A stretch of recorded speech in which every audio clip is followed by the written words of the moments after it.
Unang Samuel, Kabanata 22. Mula sa Gat, tumakas si David at nagtago sa kuweba ng Adulam. Nabalitaan ito ng kanyang mga kapatid at ng kanyang buong pamilya, kaya silang lahat ay nagpunta roon at sumama sa kanya. Sumama rin sa kanya ang mga inaapi, pati ang mga nakalubog sa utang, at ang mga hindi nasisiyahan sa kanilang pamumuhay. Ang lahat ng ito'y umabot sa 400 lalaki, at siya ang ginawa nilang pinuno. Mula roon, nagtuloy sila sa Mizpa ng Moab. Sinabi niya sa hari doon, "Ipinapakiusap ko po, napabayaan muna ninyo rito sa Moab ang aking mga magulang, hanggat hindi ko tiyak kung ano ang gagawin sa akin ng Diyos."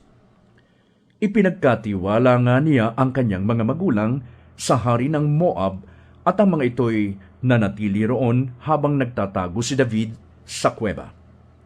Sinabi ni Propeta Gad kay David, "Huwag kang manatili rito, magpunta ka sa sakop ng Huda."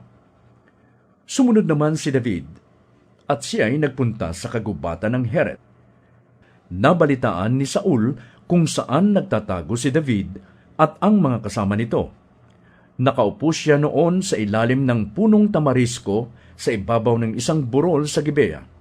Hawak niya ang kanyang sibat at nakapaligid sa kanya ang kanyang mga tauhan. Sinabi niya sa mga ito, "Sagutin ninyo ko sa itatanong ko sa inyo, mga Benjaminita. Mabibigyan ba kayo ni David ng kahit isang pirasong bukid o ubasan? Gagawin ba niya kayong mga opisyal ng kanyang hukbo? Bakit kayo nakikipagsabwatan sa kanya laban sa akin? Bakit isa man sa inyo'y walang nagsabi sa akin tungkol sa kasunduan ng anak kong si Jonathan at ni David? Bakit isa may walang nakapagsabi sa akin tungkol sa pakikiisa ni Jonathan kay David laban sa akin?" Sumagot si Doeg, isa sa mga tauhan ni Saul, "Nakita ko po si David nang magpunta sa Nob kay Ahimelech na anak ni Ahitob. Sumangguni pa si Ahimelech kay Yahweh para kay David at binigyan pa ito ng pagkain. Ibinigay rin dito ang espada ni Goliath." Ipinatawag ng hari si Ahimelech at ang lahat ng kasambahay nito na pawang mga pari sa Nob. Humarap sila sa hari. Tinawag ni Saul si Ahimelech at kanyang sinabi, "Ahimelech, makinig ka." "Nakikinig po ako, mahal na hari," sagot ni Ahimelech. Sinabi ni Saul, "Bakit ka nakipagsabwatan kay David laban sa akin? Bakit mo siya binigyan ng sandata at pagkain? Bakit mo siya isinangguni sa Diyos? Hindi mo ba alam na pinagtatangkaan niya ako ng masama?" Sumagot si Ahimelech, "Hindi po ba si David ay manugang ninyo at pinakamatapat ninyong tauhan?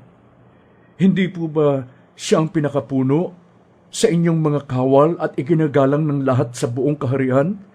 At ngayon ko lamang po ba siya isinangguni sa Diyos? Huwag po kayong magalit sa amin, mahal na hari. Wala po kaming nalalaman sa ibinibintang ninyo sa amin."